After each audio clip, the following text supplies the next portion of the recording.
कल्पना कीजिए, युद्ध भूमि पर शंख बज चुके हैं। दोनों सेनाएं आमने सामने खड़ी हैं। एक ओर पांडव, दूसरी ओर कौरव। हवा में तनाव है, धूल उड़ रही है, धनुष की प्रत्यंचाएं खींच रही हैं और हर योद्धा की आंखों में विजय की ज्वाला जल रही है। लेकिन इसी समय एक व्यक्ति के हृदय में भयंकर तूफान उठ रहा है। यह तूफान इतना गहरा है कि उसकी बाहों में बंधा गांडीव धनुष भी कांप उठता है। यह व्यक्ति कोई और नहीं बल्कि अर्जुन है, महाभारत का महान धनुर्धर, जिनकी वीरता का लोहा देवता भी मानते हैं। अर्जुन अपने रथ पर खड़ा है। सारथी के रूप में स्वयं भगवान श्री कृष्ण उनके साथ हैं। परंतु जैसे ही वह अपने ही भाइयों, गुरुओं, मित्रों और रिश्तेदारों को युद्ध के मैदान में सामने देखता है, उसका हृदय भारी हो जाता है। आंखें डबडबा जाती हैं, हाथ कांप जाते हैं। अर्जुन सोचता है, क्या मैं इन्हें मार दूं? क्या मैं अपने ही खून के रिश्तों को खत्म कर दूं? क्या राज्य, सत्ता और विजय इतना महत्वपूर्ण है कि इसके लिए मैं अपने प्रियजनों का सहार कर दूं? यही वह क्षण है जहां से भगवत गीता का आरंभ होता है। और यही गीता केवल अर्जुन की नहीं बल्कि हर इंसान की कहानी बन जाती है। क्योंकि हर जीवन में ऐसे क्षण आते हैं जब मनुष्य मोह, असमंजस और दुख में डूब जाता है। गीता उसी अंधेरे में दीपक की तरह प्रकाश फैलाती है। भगवत गीता के 18 अध्याय जीवन की 18 सीढ़ियों की तरह हैं। हर सीढ़ी हमें अज्ञान से ज्ञान की ओर, मोह से विवेक की ओर और बंधन से मुक्ति की ओर ले जाती है। पहला अध्याय भ्रम और विषाद का रहस्य। यहाँ अर्जुन का विषाद यानी दुहक और असमंजस सामने आता है। अर्जुन युद्ध भूमि में अपने ही बंधु बांधवों को देखकर भावुक हो जाता है। वह कहता है, कृष्ण, मेरे हाथ कांप रहे हैं, मेरी आंखें धुंधली हो रही हैं, मेरा हृदय भारी है। मुझे राज्य, सुख, विजय कुछ भी नहीं चाहिए यदि इसकी कीमत मेरे प्रियजनों का रक्त है। यहाँ अर्जुन का मोह है।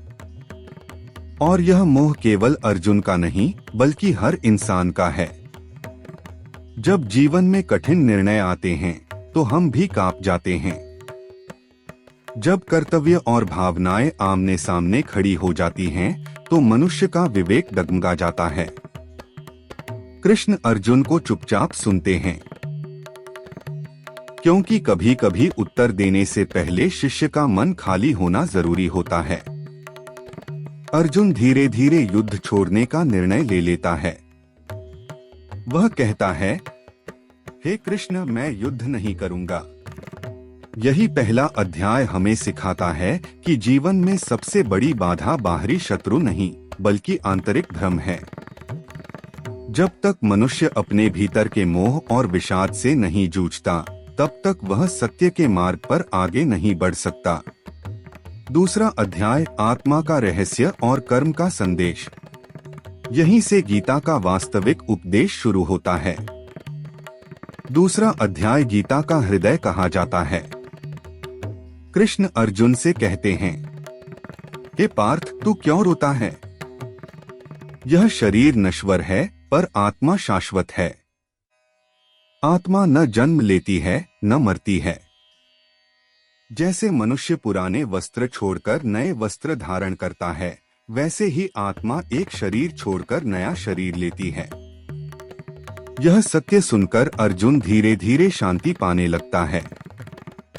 कृष्ण आगे कहते हैं, तुझे अपने कर्तव्य का पालन करना चाहिए। युद्ध तेरा धर्म है और धर्म से भागना अधर्म है। जो हुआ है वह होगा, जो मिलेगा वह मिलेगा, पर तेरा अधिकार केवल कर्म करने में है, फल में नहीं। यही कृष्ण कर्मयोग का बीज बोते हैं। निष्काम कर्म यानी बिना फल की चिंता किए कर्म करना, यही जीवन का सबसे बड़ा रहस्य है। यह अध्याय हमें सिखाता है आत्मा अमर है। मृत्यु केवल शरीर की यात्रा का अंत है, आत्मा का नहीं।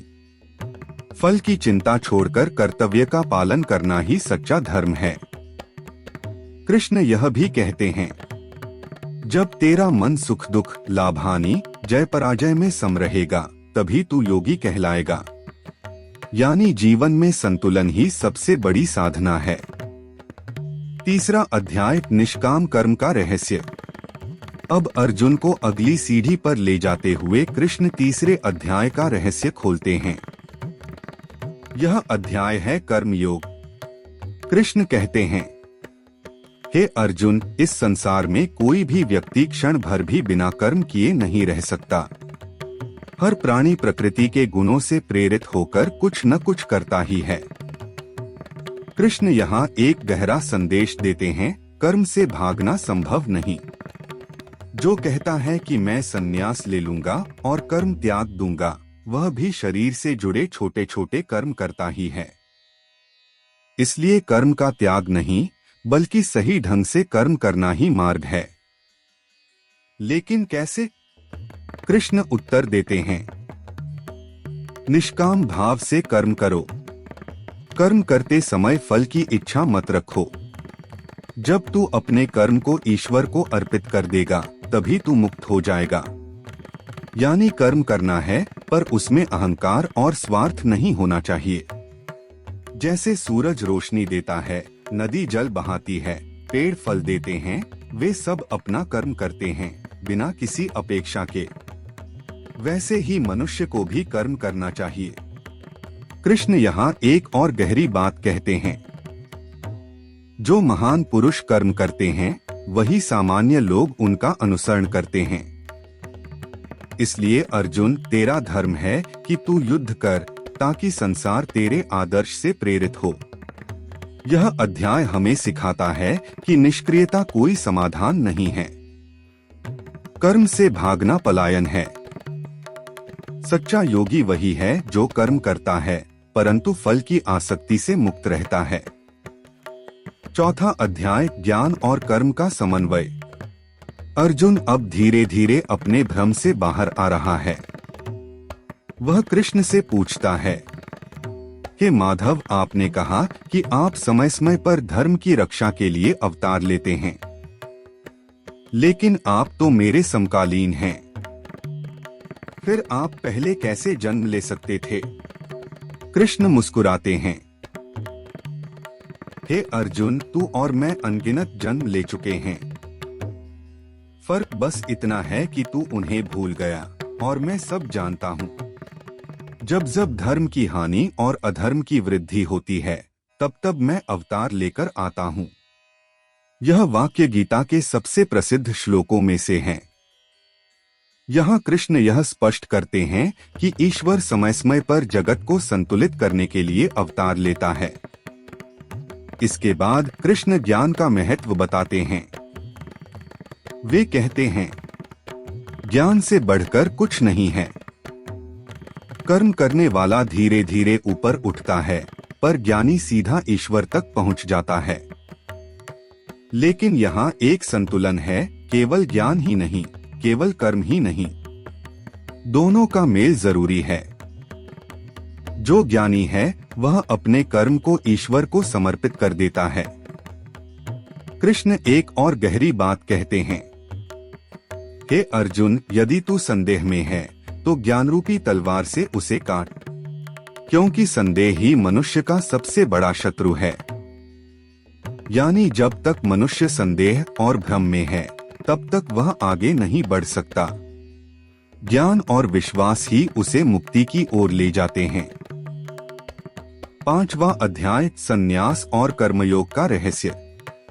अर्जुन के मन में एक और प्रश्न उठता है, हे केशव, आपने कभी कर्मयोग की प्रशंसा की, कभी संन्यास की, तो आखिर श्रेष्ठ कौन है? कृष्ण समझाते हैं, हे पार्थ, संन्यास और कर्मयोग दोनों ही मोक्ष के मार्ग हैं। लेकिन यदि तुलना करनी हो तो कर्मयोग श्रेष्ठ है। क्यों? क्योंकि संन्यास हर किसी के बस की बात नहीं। संन्यास त्याग की चरम अवस्था है, लेकिन निष्काम भाव से कर्म करना हर इंसान कर सकता है। कृष्ण आगे कहते हैं, सच्चा सन्यासी वही है जो फल की इच्छा त्याग कर कर्म करता है। वह संसार में रहते हुए भी बंधन में नहीं बंधता। यहाँ एक बड़ा संदेश छिपा है, हमें दुनिया छोड़कर जंगल जाने की आवश्यकता नहीं। असली साधना है संसार में रहते हुए मोह, लोभ और स्वार्थ से मुक्त होकर कर्म करना। छठा अध्याय, ध्यान और योग का रहस्य। अब कृष्ण ध्यान की ओर ले जाते हैं। वे कहते हैं, योगी वह है जो अपने मन और इंद्रियों पर नियंत्रण रखता है, जो न ज्यादा खाता है, न ज्यादा उपवास करता है, न ज्यादा सोता है, न ज्यादा जागता है। जो संतुलन में रहता है वही सच्चा योगी है। फिर वे ध्यान की महिमा बताते हैं। योगी अपने मन को एकाग्र करके आत्मा का ध्यान करता है। धीरे धीरे उसका मन शांत हो जाता है और वह परम आनंद को प्राप्त करता है। लेकिन ध्यान का परम रहस्य तब खुलता है जब कृष्ण कहते हैं, सभी योगियों में श्रेष्ठ वह है जो प्रेम से मेरी भक्ति करता है। यानी चाहे ज्ञान हो, कर्म हो, ध्यान हो, सबका अंत भक्ति में होता है। सातवां अध्याय, ईश्वर की सर्वव्यापकता का रहस्य। अब कृष्ण एक और परत खोलते हैं। वे कहते हैं, हे अर्जुन, मुझे पूर्ण रूप से जानना कठिन है, लेकिन मैं तुझे यह रहस्य बताता हूँ। मैं ही जल में रस हूँ, सूर्य और चंद्रमा में प्रकाश हूँ, वेदों में ओंकार हूँ, आकाश में ध्वनि हूँ और मनुष्य में पुरुषार्थ हूँ। यहाँ कृष्ण अपनी सर्वव्यापकता का रहस्य बताते हैं। वे आगे कहते हैं, लोग मुझे 4 प्रकार से पूछते हैं, कोई दुख से मुक्त होने के लिए, कोई धन पाने के लिए, कोई ज्ञान की खोज में और कोई सच्चे भाव से। इनमें सबसे श्रेष्ठ ज्ञानी है, क्योंकि वह जानता है कि सब कुछ मैं ही हूँ। यह अध्याय हमें सिखाता है कि ईश्वर को पाना किसी दूर की बात नहीं। ईश्वर हर जगह है, हमारी सांसों में, प्रकृति में, सूर्य की रोशनी में, पानी की मिठास में। बस दृष्टि बदलनी है। 8वां अध्याय, अक्षर ब्रह्मा, योग, जीवन और मृत्यु का रहस्य। अर्जुन पूछता है कि माधव, मृत्यु के समय मनुष्य को क्या स्मरण करना चाहिए? क्या मृत्यु की घड़ी वास्तव में मोक्ष का द्वार हो सकती है? कृष्ण उत्तर देते हैं, हे पार्थ, जो मनुष्य अंतिम समय में जिस भाव को स्मरण करता है वही भाव उसे अगले जन्म में मिलता है, और जो अंतिम क्षण में मुझे स्मरण करता है वह निश्चय ही मेरे धाम को प्राप्त होता है। यहाँ मृत्यु का रहस्य खुलता है। मृत्यु कोई अंत नहीं, बल्कि अगले जीवन का द्वार है। अंतिम क्षण में मन की स्थिति ही आत्मा की यात्रा को दिशा देती है। कृष्ण आगे कहते हैं, हे अर्जुन, जो मुझे निरंतर याद करता है उसका मन कभी विचलित नहीं होता। वह मृत्यु के समय भी मुझे ही देखता है और तभी वह अक्षर ब्रह्मा को प्राप्त करता है। यह अध्याय हमें बताता है कि जीवन भर का साधन वास्तव में उसी क्षण की तैयारी है, मृत्यु के क्षण की। यदि मनुष्य जीवन भर अपने मन को ईश्वर में स्थिर रखे तो मृत्यु का क्षण उसे मोक्ष की ओर ले जाएगा। 9वां अध्याय, भक्ति का सर्वोच्च रहस्य। अब कृष्ण सबसे गहन रहस्य बताते हैं।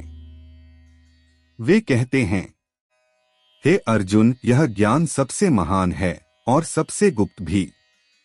यह राजविद्या है, राजगुह्य है। फिर वे भक्ति की महिमा बताते हैं। मैं इस संसार का सृष्टा भी हूँ और पालक भी।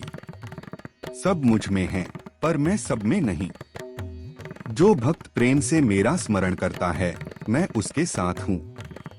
कृष्ण यहाँ यह भी कहते हैं कि भक्ति में कोई बड़ा छोटा, ऊंच नीच, जाति पाति का भेद नहीं है।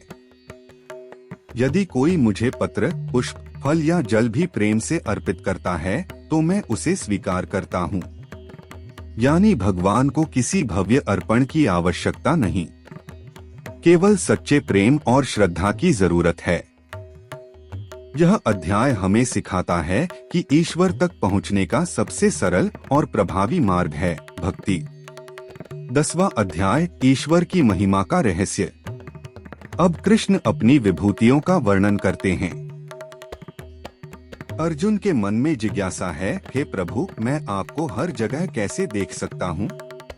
कृष्ण उत्तर देते हैं, हे पार्थ, मैं ही सूर्य का तेज हूँ, चंद्रमा की शीतलता हूँ, अग्नि का तेज हूँ, जीवन में प्राण हूँ और साधुओं में तप हूँ।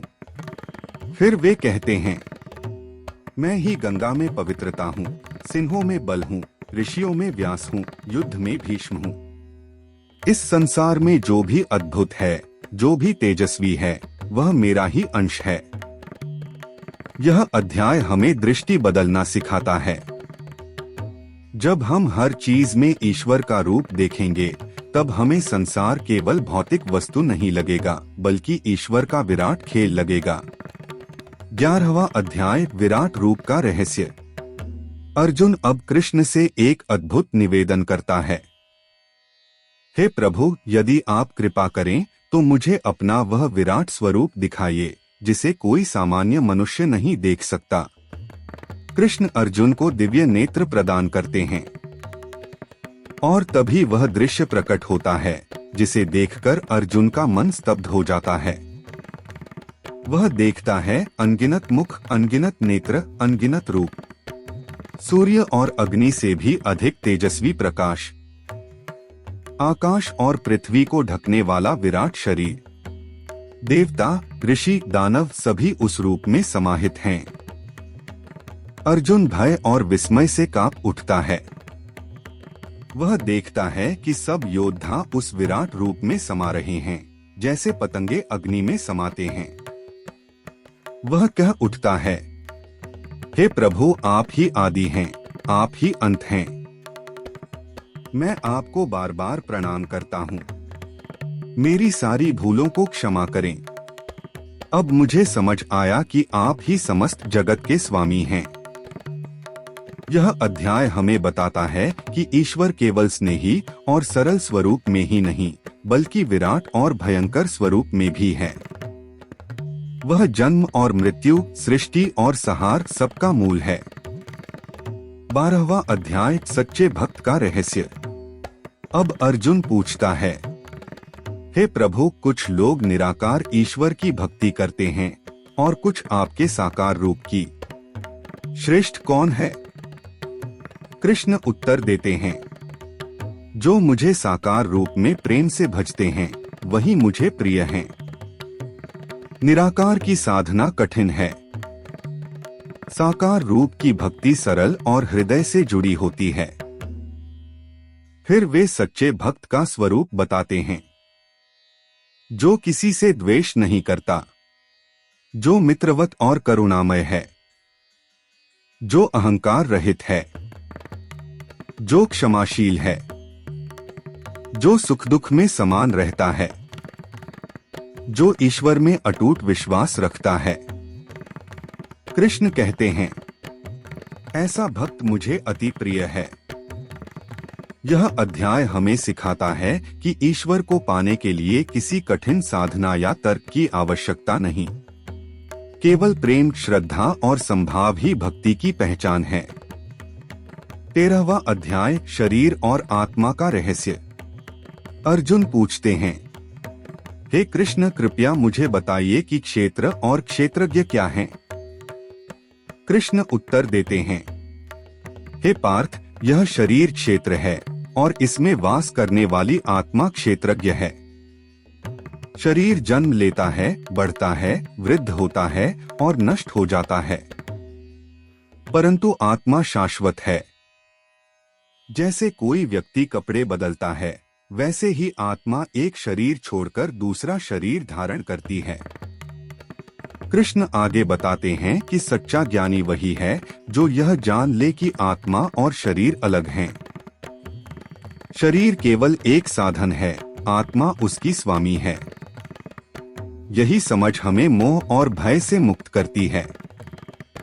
14वां अध्याय 3 गुणों का रहस्य। कृष्ण कहते हैं कि प्रकृति में 3 गुण हैं। सत्व पवित्रता, ज्ञान संतुलन, रजस क्रियाशीलता, इच्छाएं अस्थिरता, तमस अज्ञान आलस्य जड़ता। हर मनुष्य इन तीनों गुणों से प्रभावित होता है। सत्व गुण हमें शांति और सत्य की ओर ले जाता है। रजस हमें कर्म और इच्छाओं की ओर खींचता है। तमस हमें अंधकार और मोह में डालता है। जो व्यक्ति इन तीनों गुणों से ऊपर उठ जाता है वही मुक्त होता है। वह व्यक्ति सुख दुख, मान अपमान, लाभ हानि से परे रहता है। यह अध्याय हमें सिखाता है कि हम किस गुण से प्रभावित हैं। इसका ज्ञान करके हम अपने जीवन को ऊंचा उठा सकते हैं। 15वां अध्याय जीवन वृक्ष का रहस्य। कृष्ण एक अद्भुत उपमा देते हैं। वे कहते हैं, इस संसार को एक उल्टे पीपल के वृक्ष की तरह समझो। इसकी जड़ें ऊपर ब्रह्मा में हैं और शाखाएं नीचे संसार में फैली हैं। इस वृक्ष की शाखाओं में कर्म और इच्छाएं फल फूल रही हैं। जब तक मनुष्य इसकी मोहमाया में उलझा रहता है वह जन्म मरण के चक्र से नहीं निकल सकता। लेकिन जो इस वृक्ष की जड़ तक पहुंचकर इसे काट देता है अर्थात आसक्ति और मोह का अंत करता है, वही मुक्त होता है। कृष्ण कहते हैं, जो इस संसार से ऊपर उठकर मुझे जान लेता है वही पुरुषोत्तम को प्राप्त करता है। 16वां अध्याय मानव स्वभाव का रहस्य। कृष्ण मानव को 2 श्रेणियों में बांटते हैं। दैवी प्रवृत्ति वाले लोग जो निडर, सत्यवादी, करुणामय, क्षमाशील, संयमी और विनम्र होते हैं। आसुरी प्रवृत्ति वाले लोग जो क्रोधी, अहंकारी, लालची, हिंसक और अधर्म में लिप्त होते हैं। दैवी प्रवृत्ति वाला व्यक्ति मोक्ष की ओर जाता है। आसुरी प्रवृत्ति वाला व्यक्ति बंधन और दुख की ओर। यह अध्याय हमें बताता है कि हमारा स्वभाव ही हमारा भविष्य तय करता है। यदि हम दैवी गुण अपनाएं तो जीवन शांति और प्रकाशमय होगा। 17वां अध्याय विश्वास का रहस्य। कृष्ण बताते हैं कि मनुष्य की श्रद्धा भी 3 प्रकार की होती है। सात्विक श्रद्धा जो सत्य, धर्म और ईश्वर में होती है। राजसिक श्रद्धा जो इच्छाओं, शक्ति और प्रतिष्ठा में होती है। तामसिक श्रद्धा जो अंधविश्वास, हानि और हिंसा में होती है। जैसी श्रद्धा वैसा जीवन। यदि श्रद्धा सात्विक हो तो भोजन, यज्ञ, तप और दान भी सात्विक होंगे और ऐसे कर्म आत्मा को ऊंचा उठाते हैं। कृष्ण यह भी कहते हैं कि हर कार्य तत्सत भावना से किया जाए तो वह शुद्ध और सफल होता है। 18वां अध्याय अंतिम रहस्य। अब गीता का सबसे बड़ा रहस्य प्रकट होता है। कृष्ण कहते हैं कि मनुष्य को 3 मुख्य बातों को समझना चाहिए। कर्तव्य जो बिना आसक्ति और फल की चिंता के किया जाए। त्याग, मोह और लोभ का त्याग। भक्ति, ईश्वर के प्रति पूर्ण समर्पण। फिर वे अर्जुन को अंतिम उपदेश देते हैं। हे अर्जुन, तू सारे धर्मों को छोड़कर केवल मेरी शरण में आ जा। मैं तुझे सारे पापों से मुक्त कर दूंगा। चिंता मत कर। यह गीता का हृदय है, समर्पण। ज्ञान, कर्म और योग सभी साधन हैं, परंतु अंतिम कुंजी है पूर्ण शरणागति। कृष्ण के उपदेशों से अर्जुन का मोह पूरी तरह समाप्त हो जाता है। वह कहता है, हे प्रभु, मेरा मोह नष्ट हो गया है। अब मैं कर्तव्य पालन के लिए तैयार हूँ। युद्ध का मैदान वही है, लेकिन अर्जुन का मन अब बदल चुका है। अब वह युद्ध केवल धर्म और कर्तव्य के लिए करेगा, न कि मोह और भ्रम के लिए। गीता का सार्वभौमिक संदेश। भगवद गीता केवल अर्जुन और कृष्ण की वार्ता नहीं है। यह प्रत्येक मनुष्य की आत्मा और ईश्वर की वार्ता है। जब हम मोह में डूबे होते हैं तो हम अर्जुन होते हैं। जब हमें मार्गदर्शन की आवश्यकता होती है तो कृष्ण हमारे भीतर प्रकट होते हैं। गीता हमें सिखाती है, आत्मा अमर है, मृत्यु अंत नहीं, यात्रा का एक पड़ाव है। भक्ति, ज्ञान और कर्म तीनों मार्ग हैं, परंतु समर्पण सर्वोच्च है। जो ईश्वर में विश्वास रखता है उसे कोई भय नहीं। आज का मनुष्य भी महाभारत के युद्ध जैसा ही संघर्ष झेल रहा है। एक ओर कर्तव्य, सत्य और धर्म की आवाज, दूसरी ओर मोह, लालच और भय की खींचतान। गीता हमें सिखाती है कि हर परिस्थिति में धैर्य, संतुलन और ईश्वर में विश्वास बनाए रखें। कठिन निर्णय लेने हो तो कर्तव्य और धर्म के आधार पर लें, न कि मोह और भय के आधार पर। भगवद गीता के 18 अध्याय जीवन के 18 चरणों की तरह हैं। प्रारंभ में मोह, भय और भ्रम, फिर आत्मा और ईश्वर का ज्ञान, फिर भक्ति और समर्पण, और अंत में पूर्ण मुक्ति। गीता का रहस्य यही है, कर्म कर, फल की चिंता मत कर, ईश्वर में विश्वास रख और उसका शरणागत हो, तभी जीवन का वास्तविक उद्देश्य पूरा होगा। तो मित्रों, आपने देखा कि कैसे गीता के 18 अध्याय जीवन की पूरी यात्रा का नक्शा प्रस्तुत करते हैं। शरीर और आत्मा का रहस्य, भक्ति और समर्पण का महत्व, मृत्यु और मोक्ष का रहस्य, दैवी और आसुरी प्रवृत्तियां, और अंततः ईश्वर की शरणागति। यही गीता का अमर संदेश है जो हर युग, हर परिस्थिति और हर मनुष्य के लिए समान रूप से प्रासंगिक है। भगवद गीता केवल एक धार्मिक ग्रंथ नहीं है, बल्कि यह जीवन का दर्पण है। यह वह मार्गदर्शक है जो हर युग, हर समाज और हर व्यक्ति को दिशा दिखाता है। जब हम गीता के 18 अध्यायों की गहराई में जाते हैं तो हमें यह स्पष्ट दिखाई देता है कि यह ग्रंथ केवल अर्जुन और कृष्ण के बीच संवाद नहीं था, बल्कि यह संवाद हर मनुष्य के भीतर छिपे मोह और विवेक, अज्ञान और ज्ञान, भय और साहस, संदेह और श्रद्धा के बीच होता है। कुरुक्षेत्र की युद्धभूमि जीवन का प्रतीक है। हर मनुष्य अपने जीवन में ऐसे ही संघर्षों का सामना करता है। कभी वह कर्तव्य और मोह के बीच फंसता है, कभी सत्य और असत्य के बीच, तो कभी धर्म और अधर्म के बीच। अर्जुन की तरह ही हम सब भी कभी न कभी निराशा और विषाद की स्थिति में पहुंचते हैं, जब हमें लगता है कि आगे बढ़ना असंभव है। यही वह क्षण है जब हमें एक कृष्ण की आवश्यकता होती है, चाहे वह हमारे भीतर की चेतना हो, कोई गुरु हो या जीवन का कोई अनुभव। गीता का सबसे बड़ा रहस्य यही है कि यह हमें आत्मा के शाश्वत स्वरूप का बोध कराती है। शरीर नश्वर है पर आत्मा अमर है। जब यह समझ दृढ़ हो जाती है कि मृत्यु केवल परिवर्तन है, अंत नहीं, तब जीवन से भय समाप्त हो जाता है। मृत्यु का डर मिटते ही मनुष्य साहस और निर्भयता के साथ अपना कर्तव्य निभाने लगता है। दूसरा महत्वपूर्ण संदेश है कर्म का महत्व। गीता सिखाती है कि कर्म किए बिना जीवन असंभव है, लेकिन कर्म का रहस्य यह है कि उसे आसक्ति और फल की चिंता से मुक्त होकर किया जाए। कर्मण्येवाधिकारस्ते मा फलेषु कदाचन केवल एक श्लोक नहीं, बल्कि जीवन की कुंजी है। जब हम बिना लोभ और मोह के कर्म करते हैं तो कर्म योग बन जाता है और वही मुक्ति का साधन है। गीता का तीसरा केंद्रीय रहस्य है भक्ति और समर्पण। ज्ञान, कर्म और योग मार्ग अपनी अपनी जगह महत्वपूर्ण हैं, परंतु उनका अंतिम लक्ष्य ईश्वर में भक्ति और शरणागति है।